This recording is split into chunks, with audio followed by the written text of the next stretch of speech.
Qué bueno, qué bueno. Queremos darle la bienvenida a cada uno de ustedes. Queremos que este momento que vamos a compartir sea un momento de edificación, de bendición para nuestras vidas. Esta enseñanza que vamos a compartir hoy pues pueda entrar en nuestra mente, en nuestros corazones y de esa manera pueda edificar a nuestras vidas. Así que yo no sé, ¿se escucha bien? ¿Tengo que hablar un poquito más alto? Un poquito más. Sí, me dice el hermano que el domingo pasado pues no me escuchaba. Así que vamos a dar inicio a la clase de hoy, a la enseñanza de hoy. Y pues una vez más, bienvenidos sean todos. Vamos a ponernos de pies y vamos a abrir nuestras Biblias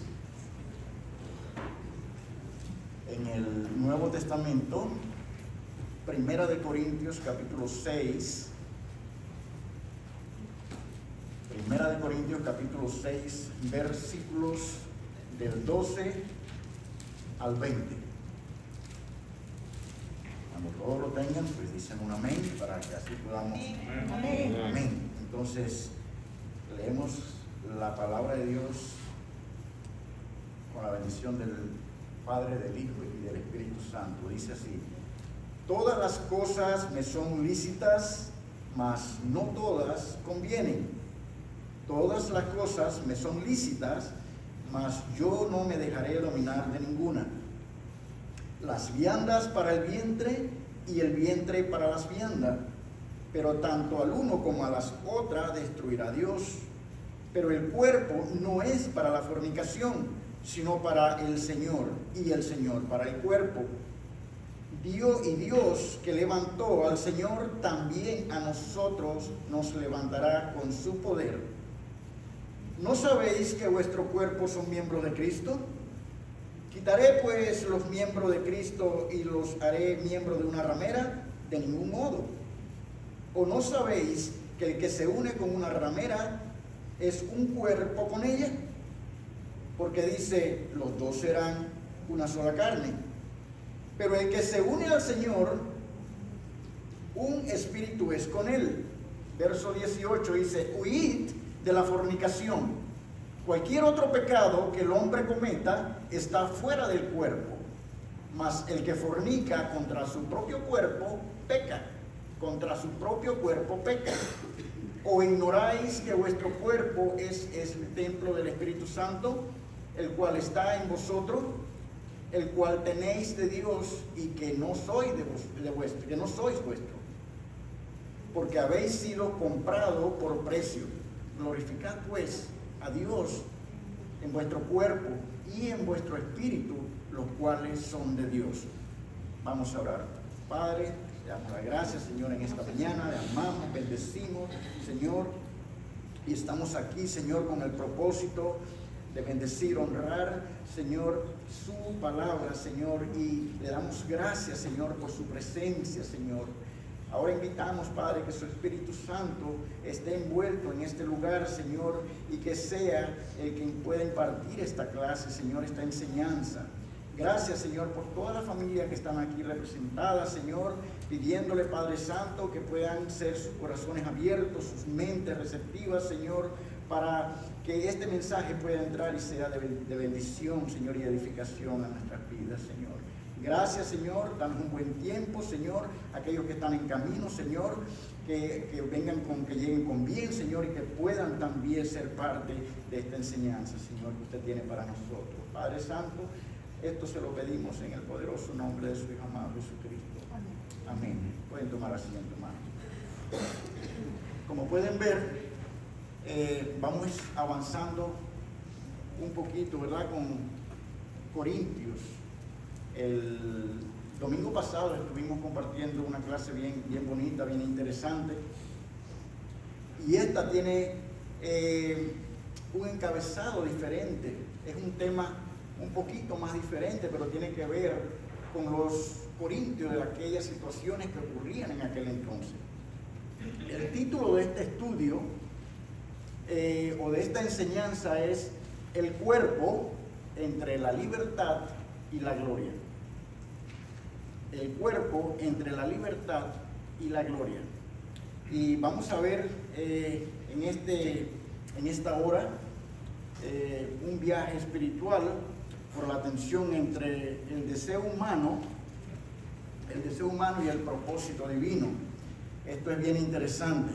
Cuando yo estuve preparando esta clase, y siempre pues me gusta ahondar un poquitito en la palabra, porque la palabra es interesante. Entonces Dios no quiere solamente que nos quedemos en lo superficial, sino que ahondemos un poquitito, porque vamos a encontrar una riqueza que nosotros muchas veces no conocemos. Y pues a mí me gusta siempre ir un poquitito más allá, profundizar un poquitito y aún más cuando sé que voy a compartir con la iglesia, con ustedes.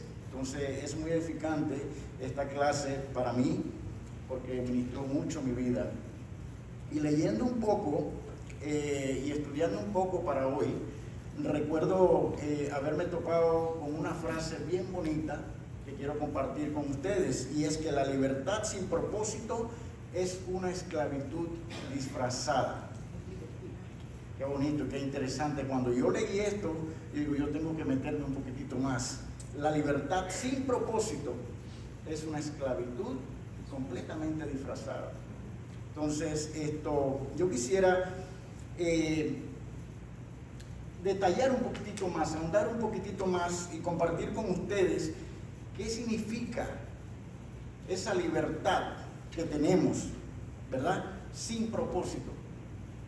¿Por qué esa libertad sin propósito es una esclavitud que es disfrazada? Eso ocurre hoy en día en las iglesias, y es por eso que el apóstol Pablo explica con detalles y advierte, ¿verdad? Para que no caigamos en esas trampas, porque son trampas que muchas veces el enemigo nos pone, y por una cuestión que es meramente doctrinal. Entonces yo quisiera compartir, para explicar un poquitito más esta frase que yo le acabo de compartir, y para eso tenemos que ir al primer verso que dice: todas las cosas me son lícitas, mas no todas convienen. Todas las cosas me son lícitas, mas no me dejaré dominar por ninguna. Y aquí el apóstol Pablo está advirtiendo que la libertad mal entendida se convierte en una trampa. Esto está interesante. La libertad en Cristo no es una licencia para vivir sin límites, sino es la capacidad para vivir bajo el propósito de Dios. Eso es bien interesante. Pero entonces la explicación teológica nos dice en la Biblia: la verdadera libertad no es hacer lo que uno quiera, sino ser libre para hacer lo que Dios quiere. Imagínense qué diferencia cuando estábamos antes de ser creyentes, antes de que fuésemos cristianos. Nosotros decíamos: yo soy libre, yo tengo una libertad, puedo hacer con mi vida lo que quiera, y hasta ahí todo estaba bien. Pero en este caso, cuando somos nueva criatura, tal y cual como lo dice 2 Corintios 5:17, ¿verdad? Conocemos, de modo que si alguno está en Cristo, nueva criatura es, las cosas viejas pasaron, y aquí todas son hechas nuevas. Entonces, esa libertad que tenemos no es que tengamos una licencia para decir, pues tengo ahora una libertad que Dios me ha dado. Ahora, esa libertad preciosa, hermosa que Dios nos da, es para que Él pueda obrar en nuestras vidas. Y esa es la libertad que Dios quiere que alcancemos. Y esa es la explicación. Ahora, libertad sin propósito es una dirección, es sin una dirección divina. La libertad sin propósito es decir, pues, autonomía sin dirección divina. Es decir, que yo sigo siendo libre y puedo hacer lo que yo quiera, pero no estoy dentro del propósito divino, dentro del propósito de Dios, ¿verdad? Y en este estado, el ser humano, aunque piense que es libre, está bajo el dominio de sus propios deseos. Y Romanos 6:16 nos dice esto. Entonces, la esclavitud disfrazada, vamos a ver un poquito lo que es la esclavitud disfrazada: vivir atado a lo que se desea, pensando que se elige. El pecado es astuto, y se viste de placer, se viste de independencia, de derecho personal, pero en realidad nos encadena. Y eso nos dice Juan 8:34, que el desierto dijo, son palabras de nuestro Señor Jesucristo. ¿verdad? De cierto os digo, que el que es, el que practica el pecado, el que hace pecado, dice que esclavo es del pecado. Entonces, teológicamente, el concepto se basa en la caída del hombre, y eso lo vemos en Génesis, todos recordamos, ¿verdad?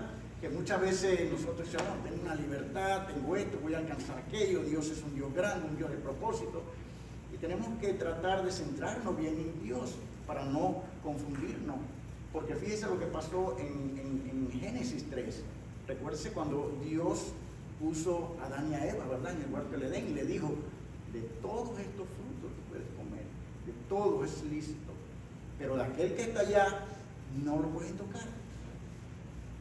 ¿Y qué pasó? Alguien vino, una voz, vino, dice el enemigo, en forma de serpiente, y le dijo a ella, le dijo a Eva, lo que pasa es que tú puedes comer de ese árbol, ustedes pueden comer.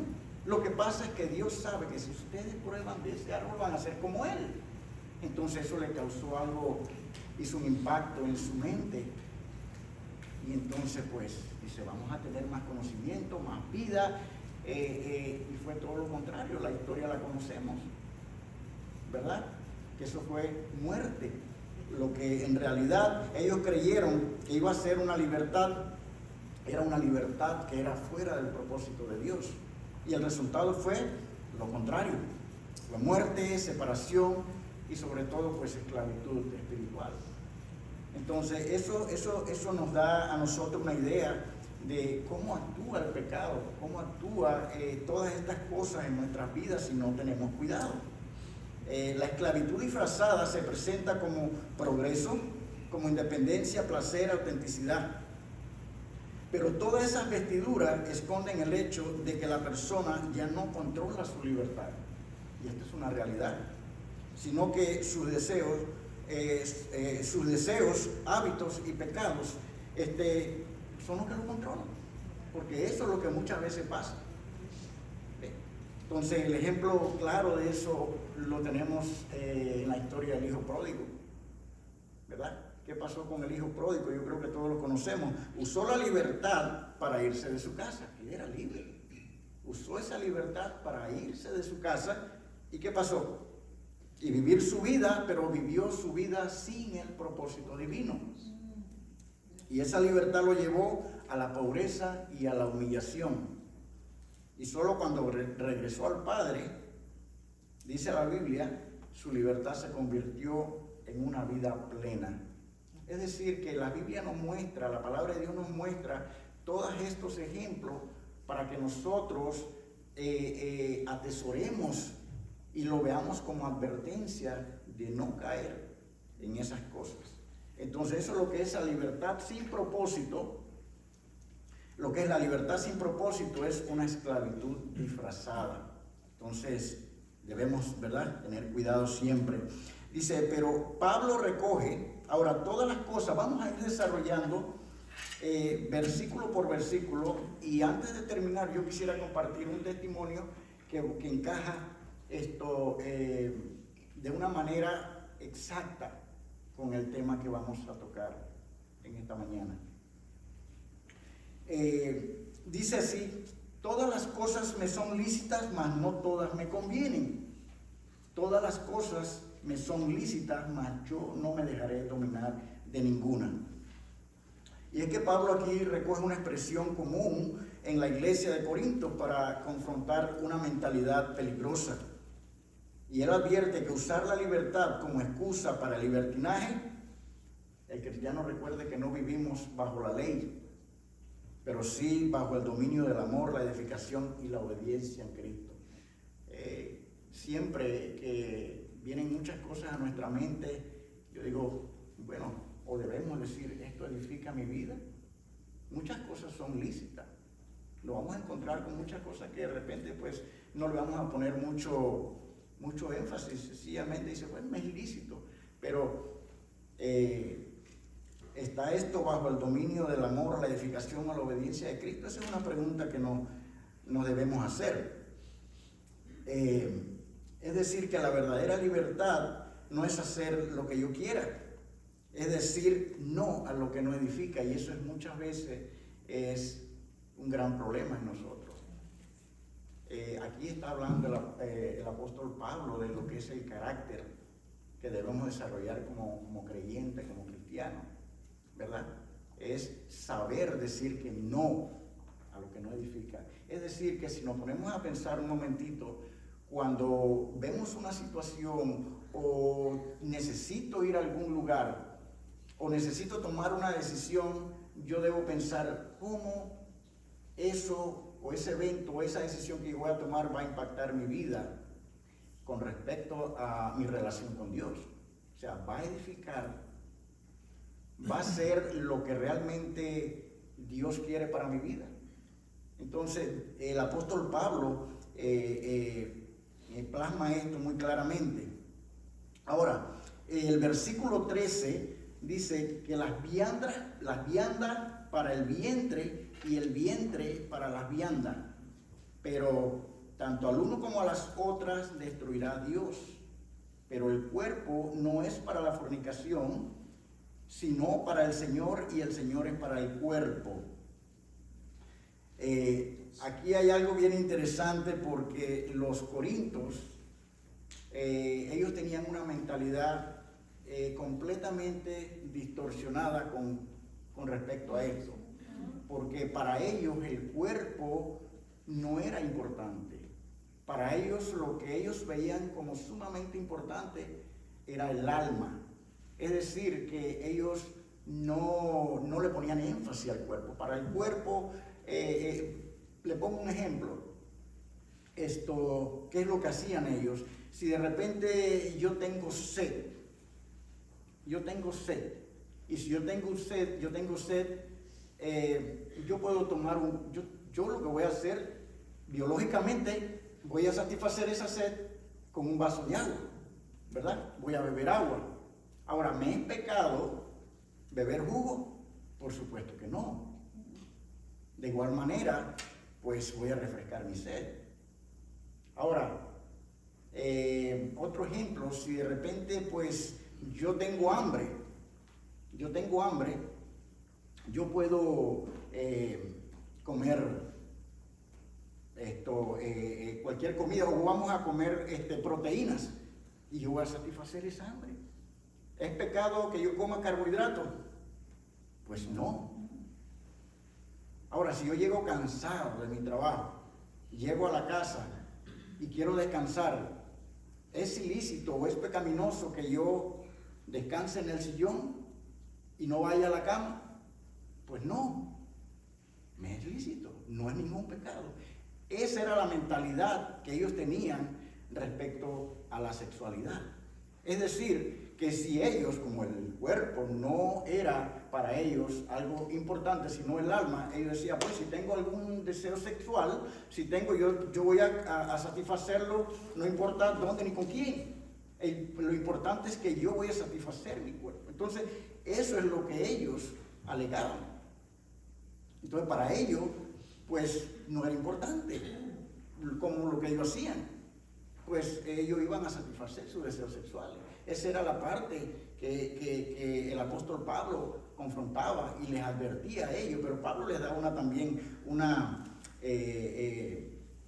palabra contundente, una respuesta contundente para esto. En Corintios, ellos, como les dije, ellos pensaban que el cuerpo era inferior al alma, por eso ellos actuaban de esa manera. Por tanto, no importaba lo que hicieran con él. Pero Pablo, con una visión cristocéntrica, el cuerpo no es desechable, sino redimible. Esa fue la respuesta de Pablo cuando le dice a ellos la importancia también que tenía el cuerpo. El cuerpo no es un contenedor de deseos. Nuestro cuerpo es el templo del Espíritu Santo. Es donde mora la presencia de Dios. Es donde está nuestro Señor Jesucristo morando cada día. Entonces, el cuerpo, por esa razón, tiene un futuro glorioso. Pero aquí lo más importante, fíjese que a mí me encantó esta parte, que en el versículo 14, fíjese lo que dice. Dice el versículo 14, y Dios que levantó al Señor, también a nosotros nos levantará con su poder. Entonces, cuando él ve estas prácticas que tenían estos corintios, él le responde de esta manera. Y él hace, imagínense que el cuerpo, dice Pablo, no es que termina en la tumba, porque Pablo hace una conexión. Pablo conecta el valor del cuerpo con la doctrina de la resurrección. Ahora uno dice, pero ¿cómo así? ¿Cómo es esto posible? Entonces Pablo le responde a ellos y le dice, el cuerpo que ahora tienes será transformado y glorificado. Por eso debe ser cuidado y honrado. O sea, Pablo no empieza a decirle lo que está mal y lo que esto, no deben hacer esto. Él le dice que el cuerpo es redimible y tenemos que honrarlo, porque había una distorsión completamente en la vida de ellos, ya que ellos decían que el alma era lo que importaba, no su cuerpo. Por eso ellos hacían con su cuerpo lo que le venía en gana. ¿Ve? La resurrección de Jesucristo fue un preámbulo en esa dirección, así que... Así es. Por eso es interesante cómo Pablo conecta el valor del cuerpo. Es decir, que no solamente el cuerpo va a parar en la tumba. O sea, el cuerpo va a ir quizás temporalmente, pero aquí lo interesante es que Pablo hace esa conexión. Y eso es interesante. Yo cuando leía esto, yo recuerdo que hace unos días yo vi, usted sabe que ahora que hay marchas en donde mujeres están a favor del aborto, otras que no están a favor del aborto, y han hecho marchas en el mundo entero, por las leyes que han ido cambiando y todo esto. Pero lo que más me sorprendió a mí, para que vea cómo está la sociedad, cómo está el mundo allá afuera, una jovencita, yo le ponía como unos 22 años, 20, 22 años, dijo unas palabras, que esas palabras provenían de lo más profundo del infierno. Cuando yo vi esa jovencita hablar de esa manera, yo digo, wow. Ella estaba diciendo que su cuerpo era de ella y que ella podía hacer con su cuerpo lo que ella le venía en gana. Que para eso era ella libre. Este es mi cuerpo, y si yo quiero, dice, si yo me embarazo, yo tengo mi noviazgo, y si mi novio y yo pues nos embarazamos, y si me da la gana tenerlo, bien, y si no me da la gana tenerlo, también es igual. Yo decía, wow, qué fuerte está esto.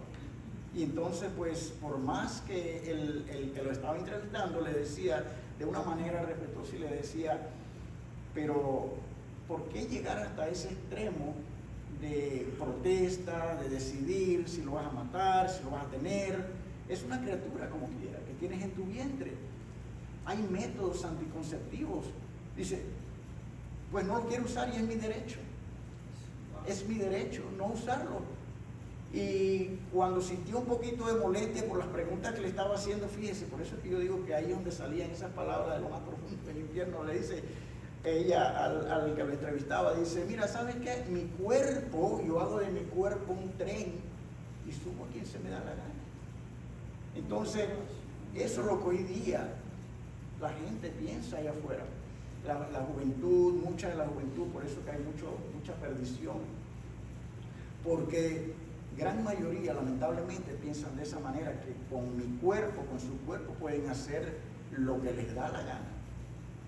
Y qué horrible, ¿no? Y vemos las consecuencias. Por eso que vivimos en un mundo en donde tenemos, dice, que ser luz ante este mundo oscuro. Y Pablo dice que lo que hacemos con nuestro cuerpo tiene implicaciones eternas. Vive como alguien destinado a la resurrección. Entonces Pablo hace ese llamado a la iglesia de los Corintios y le dice, vive como alguien destinado a la resurrección, ya que él hizo esa conexión, ¿verdad? Nuestro cuerpo como creyente va a estar en la tumba, va a estar bajo la tierra por un momento, pero dice que eso va a ser cuerpo transformado. Por eso tenemos que cuidarlo y honrarlo. ¿Qué dice el versículo 15? Avanzamos con el versículo 15. Dice, ¿no sabéis que vuestro cuerpo son miembros de Cristo?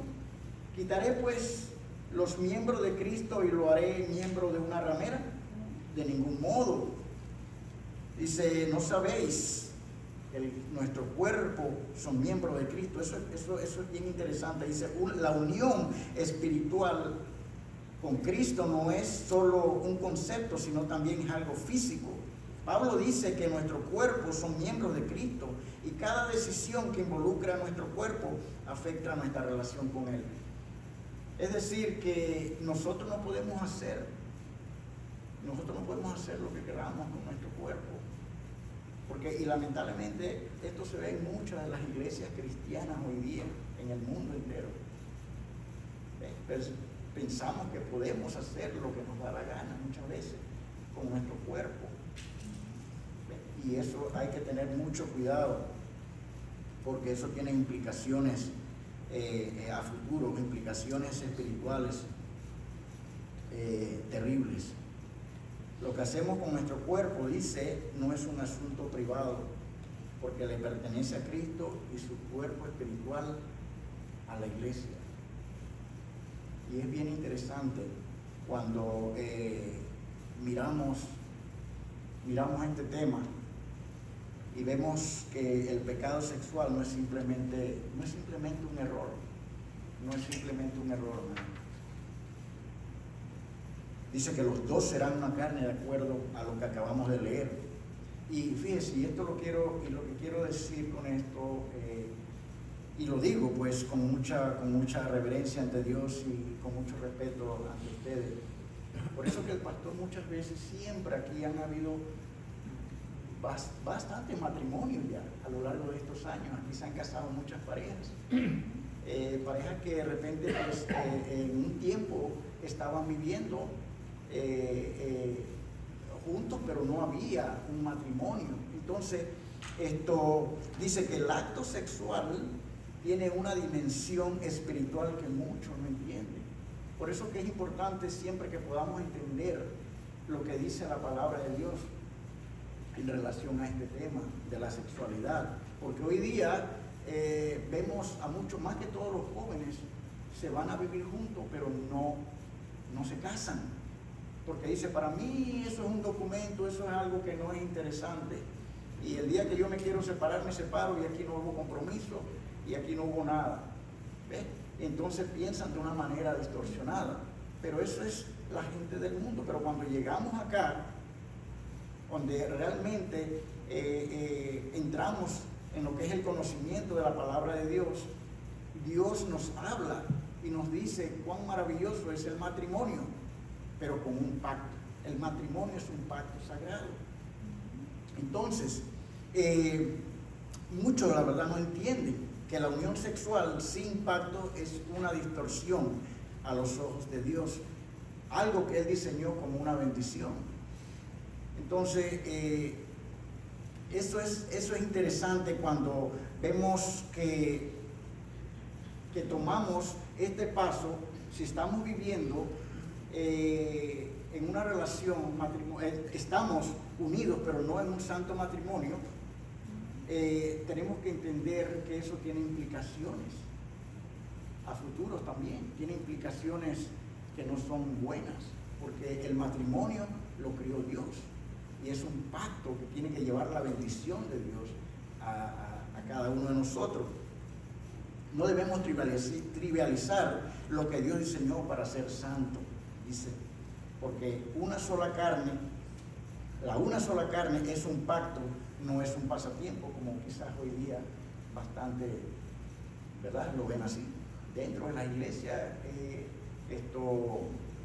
yo comentaba con un amigo mío hace unos días, él pues siempre conversaba, él vive en Panamá, y pues éramos compañeros de trabajo cuando yo vivía allá, ya han pasado muchos años, y un día estaba hablando que hay muchas parejas jóvenes dentro de la iglesia, pero que viven juntos, pero no están casados.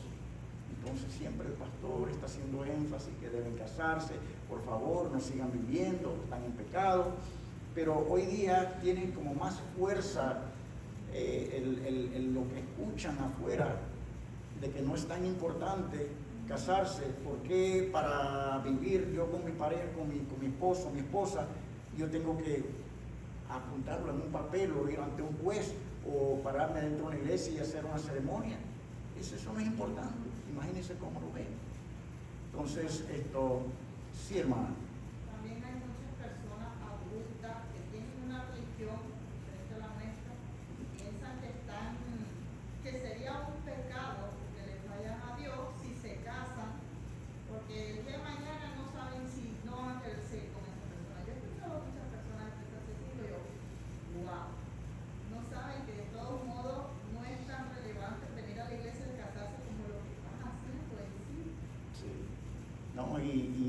y eso es muy común, más de lo que quizás nosotros podemos pensar.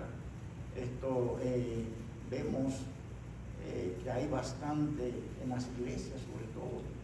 Por eso que siempre, gracias a Dios, aquí hemos tenido varios matrimonios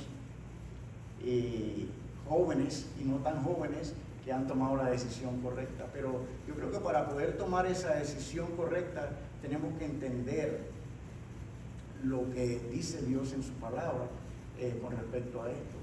Porque tenemos que entender, si no lo entendemos, nosotros cómo vamos a hacer algo, no tiene sentido quizás hacer algo que no entendemos. Tenemos una ceguera espiritual muchas veces que no nos permite ver más allá, o la realidad o la verdad de Cristo. Pero cuando esa venda se quita de nuestros ojos, es que ahora sí, entonces hacemos las cosas como Dios manda. Y eso es importante. Siempre, por eso es pedirle todos los días sabiduría a Dios, los jóvenes más que todo. Por eso que el pastor me dijo, hermano, yo necesito dialogar con los jóvenes por algún tiempo, y eso es lo que él está haciendo allá, porque lo que ellos aprendan allá, eso va a causar un impacto positivo, espiritual, para el resto de sus vidas. Porque hoy día, ¿quiénes son los que se están desviando? ¿Quiénes son los que están perdiéndose? Es la juventud.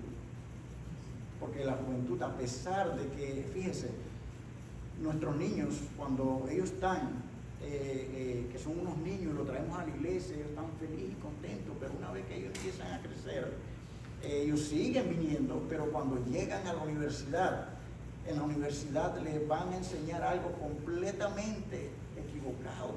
Entonces el trabajo que usted o nosotros hemos hecho como padres toda una vida, lo va a destruir un profesor o una profesora en cuestión de días, de semanas. Ellos automáticamente van a pensar diferente y van a decir, porque yo he visto los casos de decir yo estaba equivocado, porque ellos ven sencillamente lo que ellos le explican de una forma biológica. O sea, no está Dios metido ahí para nada.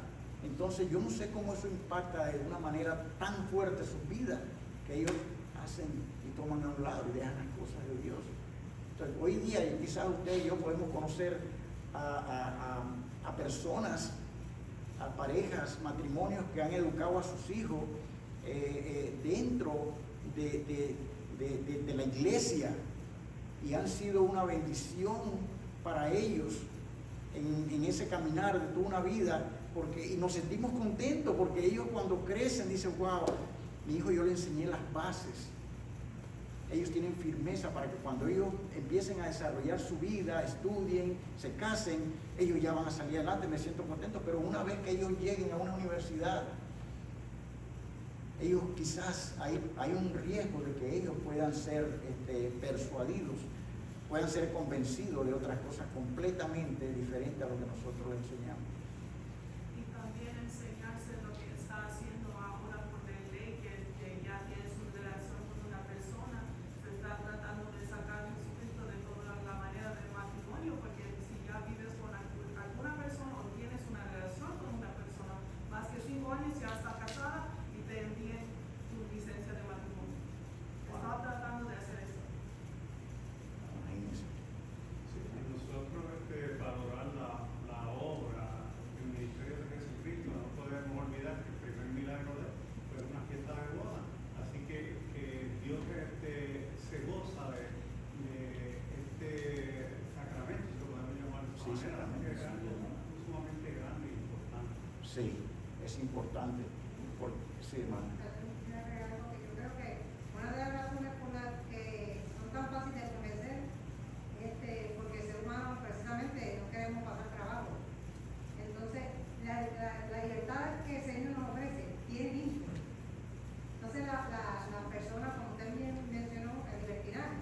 La libertinaje abarca todo y no tiene límites, ellos pueden hacer todo, están más cómodos. Pero el Señor sí nos ofrece una libertad, pero esa libertad tiene una regla, por decirlo así. Entonces, el ser humano no quiere entender que para tú poseer y tener de verdad esa libertad, tú tienes que tener, vuelvo a decir, los límites, ir por el camino que el Señor te presenta. Amén. Amén. Es interesante. Dios quiere que entendamos que esa libertad que Él nos da es para que Él mismo pueda usarnos. Por eso es que nosotros tenemos que entender que somos instrumentos en sus manos. Entonces, eso es bonito cuando entendemos esa libertad. Que esa libertad no es para hacer lo que yo quiera, sino que esa es una libertad para hacer el propósito de Él, que se cumpla el propósito de Él en nuestras vidas. ¿Ven? Entonces, eso es bien interesante.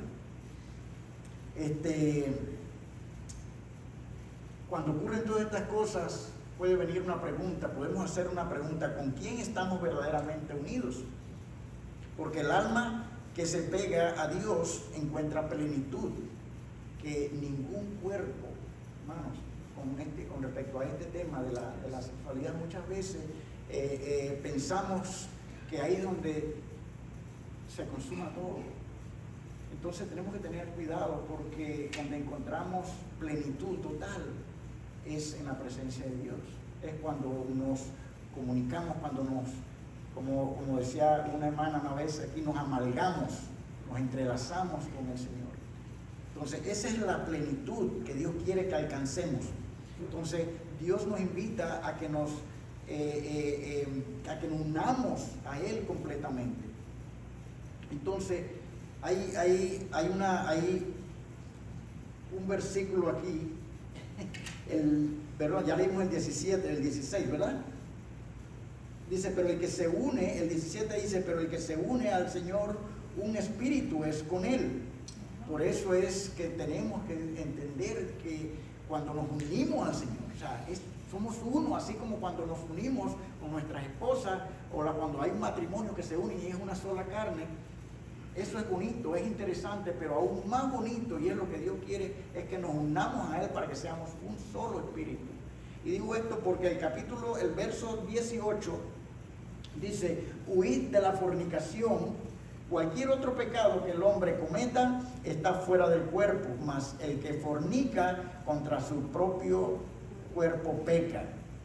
Entonces, ¿cuántos recuerdan la historia de José en la Biblia?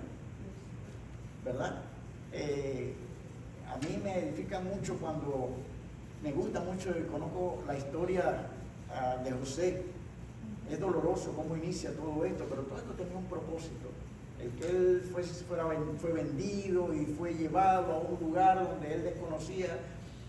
Todo eso era parte del propósito y el plan de Dios en la vida de él. Y él era un hombre que entendió, a mi parecer, en mi opinión personal, José fue un hombre que entendió el propósito y el plan de Dios en su vida. Porque fíjese una cosa, con todo lo que él pasó, dice aquí, huir de la fornicación. ¿Qué pasó con la mujer de Potifar? Que era el gobernador.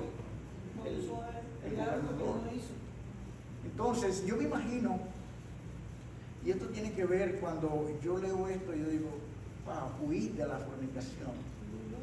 Él huyó. Muchas veces prefirió, porque él entendió, o sea, él entendió. Y llegamos a este verso, por alguna razón queda plasmado ahí.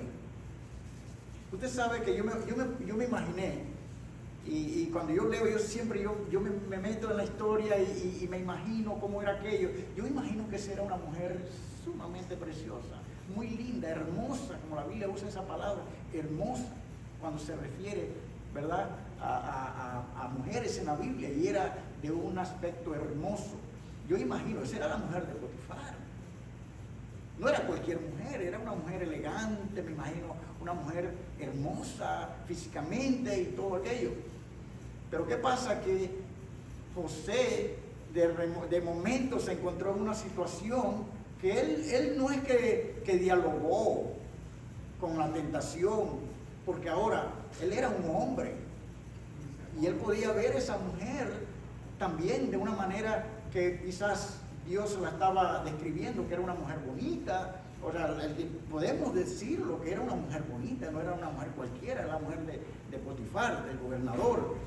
Y sin embargo, para él estuvo por encima de esa belleza, estuvo el plan y el propósito de Dios en su mente y en su corazón.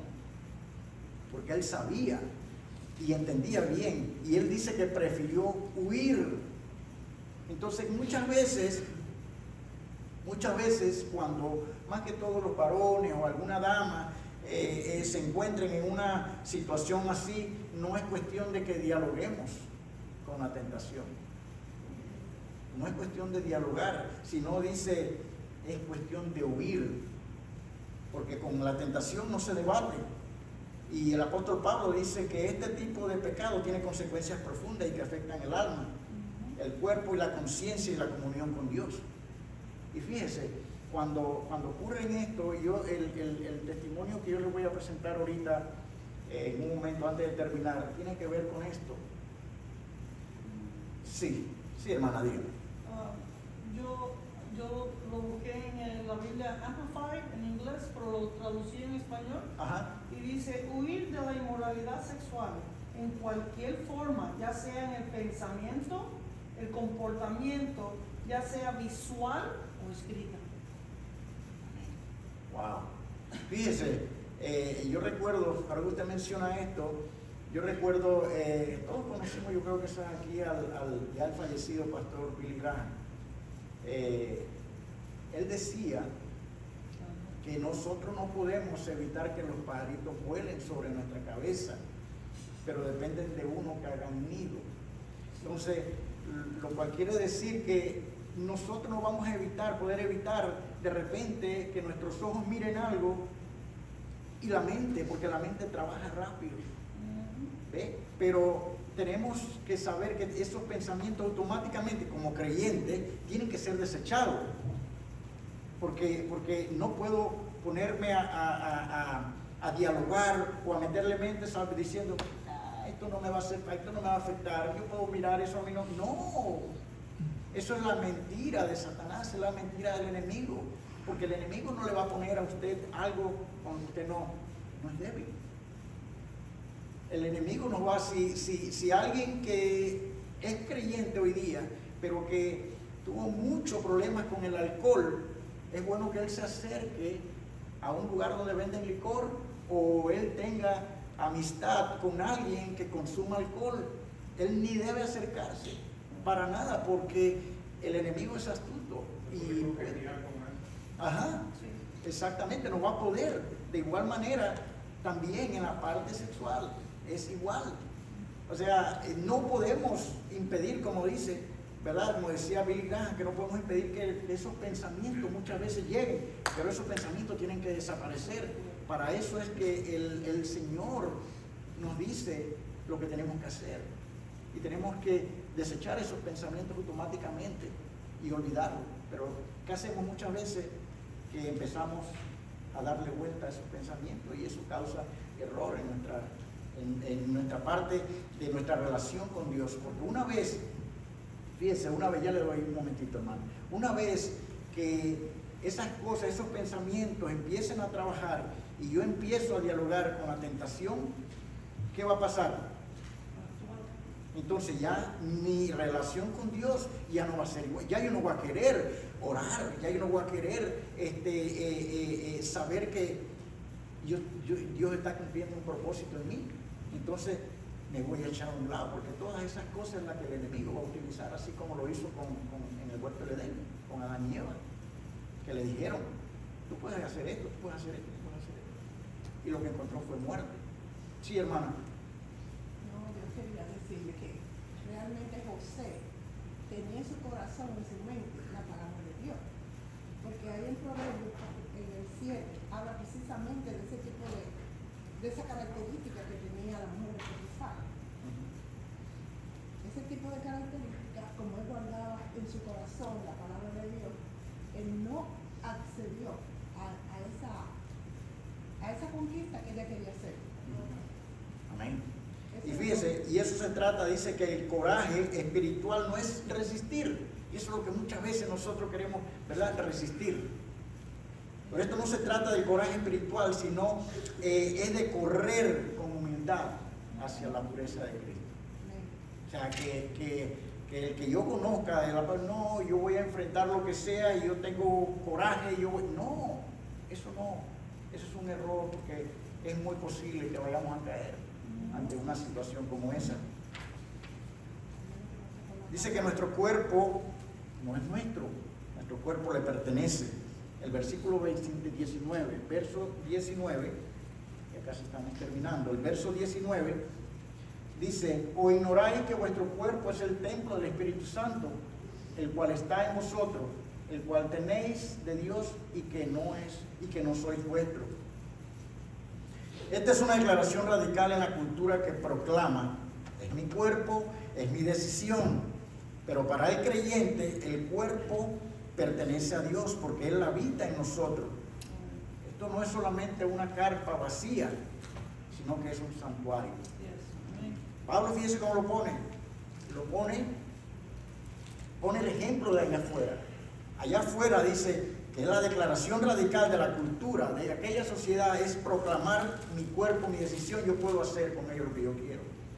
Pero para el creyente dice que el cuerpo, tenemos que entender que el cuerpo pertenece a Dios y que Él habita en nosotros.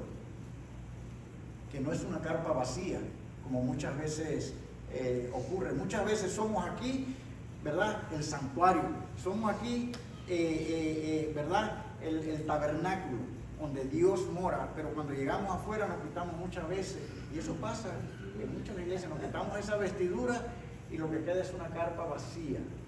Y hay que tener cuidado con esto. Porque se puede entrar ahí en esa carpa vacía. así es. Una carpa vacía, ahí sí va, ahí cualquiera puede entrar. Y ahí es donde debemos tener mucho cuidado. ¿Por qué debemos tener mucho cuidado? Porque mira lo que dice el verso 20. Porque habéis sido comprados por precio. Glorificad pues a Dios con vuestro cuerpo y vuestro cuerpo espíritu, los cuales son de Dios. Cada decisión que tomamos, hermano, con nuestro cuerpo deberá pasar por una verdad. ¿Vive Dios aquí? ¿Vive Dios aquí? O sea, estás aquí. Cuando enfrentemos alguna situación como esta, en la parte sexual, que no tenga nada que ver con nuestra esposa o con nuestro esposo, ¿verdad? Porque pueda que eso ocurra, ¿verdad? Tenemos que hacernos esa pregunta: ¿está Dios aquí morando? Porque si Dios está morando, yo sé, yo voy a tener el carácter suficiente, firme, para saber hacer lo que yo tengo que hacer y que Dios sea glorificado. Mi papá fue pastor y yo recuerdo que había parejas que estaban en este terreno peligroso, ¿no?, que estaban conviviendo, no estaban formalizados o en comunicación.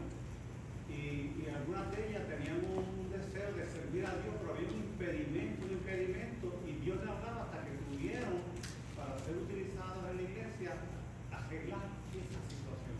Amén. Esto es importante, porque esos son pequeños obstáculos que muchas veces son difíciles de remover, porque eso no nos deja avanzar. Entonces, cuando vencemos todos esos obstáculos, cuando Dios trabaja en nuestras vidas y aclara nuestros pensamientos, entonces llevamos una vida espiritual completamente diferente. Dice que debemos vivir como alguien que fue redimido, no como alguien que pertenece a sí mismo. Nuestro cuerpo y nuestro espíritu son de Dios. Son de Dios. Y ya para terminar esta parte y presentar lo que es el testimonio, la conclusión general dice que Pablo no está atacando aquí la sexualidad, está rescatando la santidad, que es muy diferente. Está restaurando el diseño del cuerpo humano como sagrado, como redimido y glorioso en Cristo. Y este pasaje es un llamado urgente a una generación que ha trivializado el cuerpo para recordar que fue diseñado no para lujuria, sino para la gloria de Dios. Y fíjese, yo quisiera, ya en estos minutos que quedan, yo quiero comentarle, yo no sé si en los años 80, tanto en Estados Unidos como en América Latina, hubieron diferentes pastores que fueron muy reconocidos, como en este caso para Latinoamérica fue Gigi Ávila. Y él no conoció a Gigi Ávila. Fue un evangelista que todos conocimos, ¿verdad? Para los años 80, hasta Billy Graham acá en Estados Unidos. También. Ajá, también grandes predicadores. Alguien conoció a Jim Baker. o escuchó hablar de Jim Bakker, Ajá. el testimonio de Jim Bakker? Ok, bueno, yo quisiera presentarle este testimonio, ya para terminar la enseñanza de hoy, que encaja perfectamente en estos versículos que hemos tocado. Y es la historia del creyente Jim Bakker, que vamos a ver quién era él. Dice que el comienzo tenía un comienzo prometedor. Jim Bakker era un predicador carismático, fundador del ministerio PTL,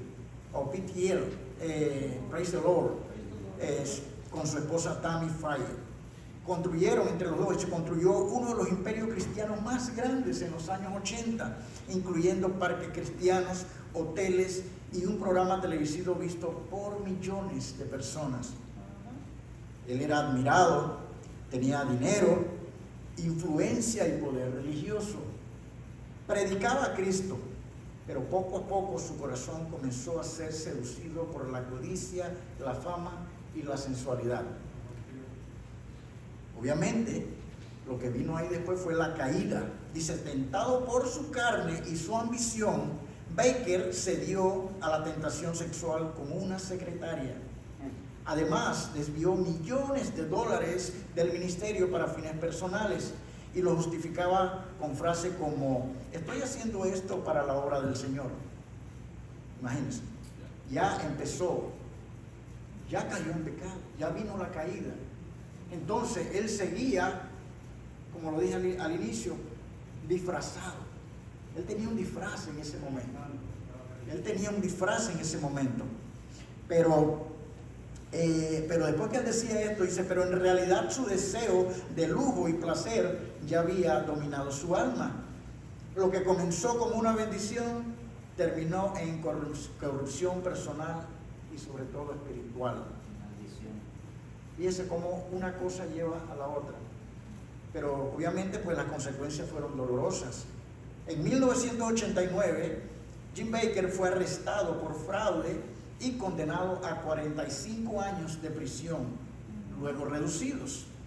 Su imagen pública fue destruida, su matrimonio terminó, perdió todo y en prisión dijo estas palabras: yo predicaba a Cristo, pero en el fondo adoraba mi imagen.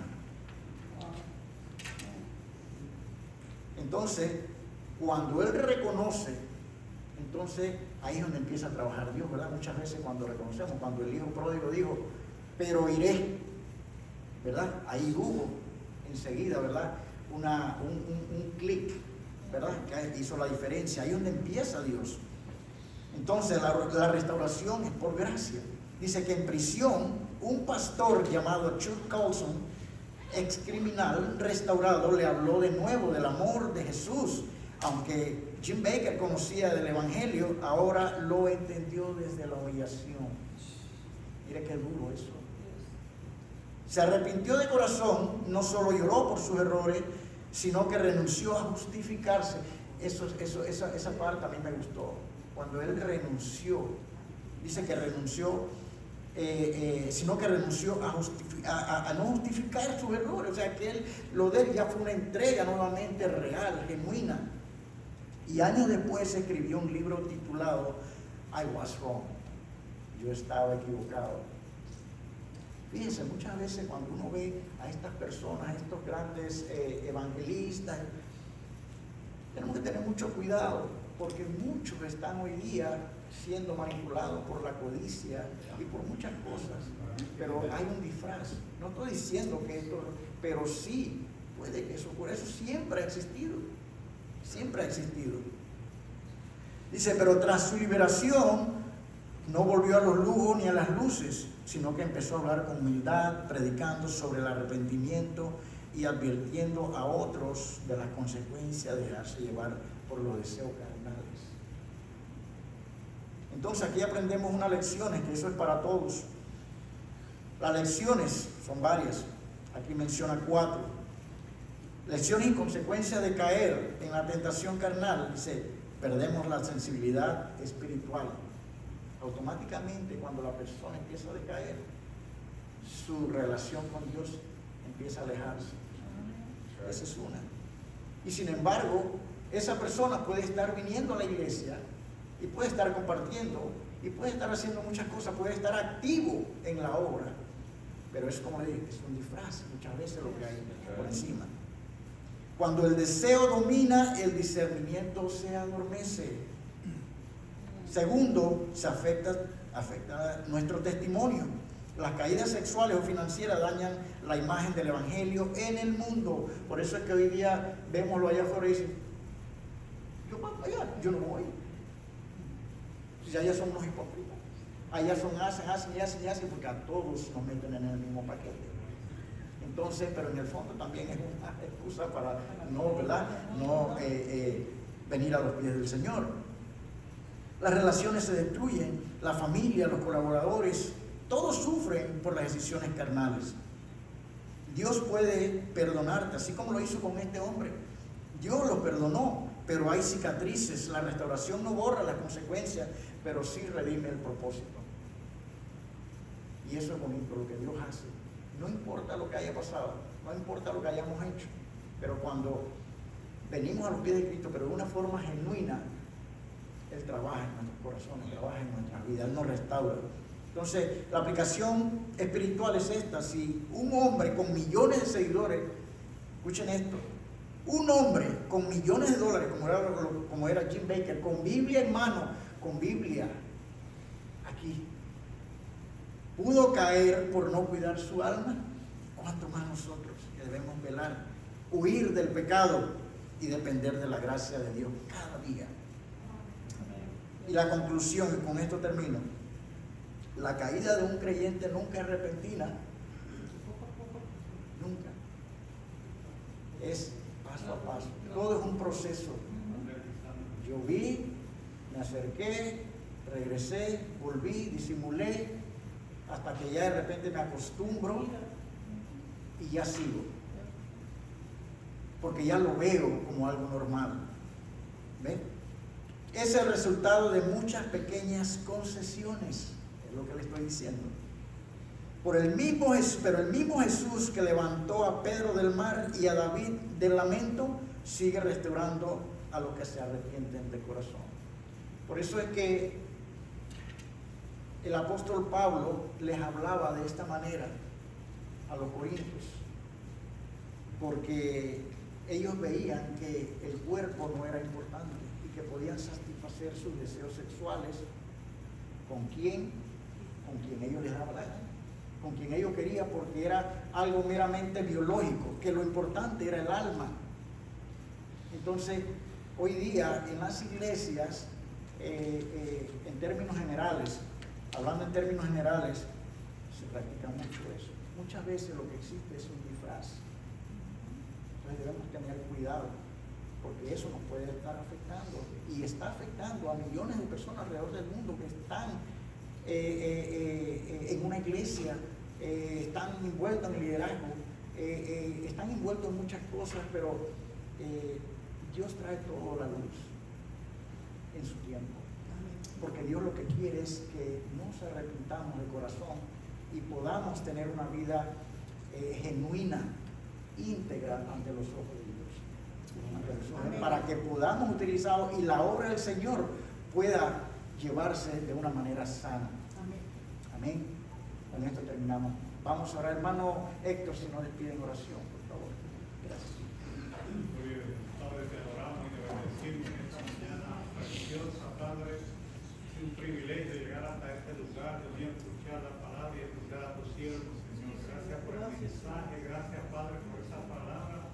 Y yo sé que cada profundo en nuestros corazones, Padre, que no seamos meramente oidores, sino hacedores de tu precioso mensaje. Gracias en esta hora, ahora glorifícate en el resto de mañana, Dios mío, que nos gocemos en lo que queda aquí del culto. Gracias por tus bendiciones, en el nombre de Jesús. Amén. Amén. Gracias, Dios le bendiga.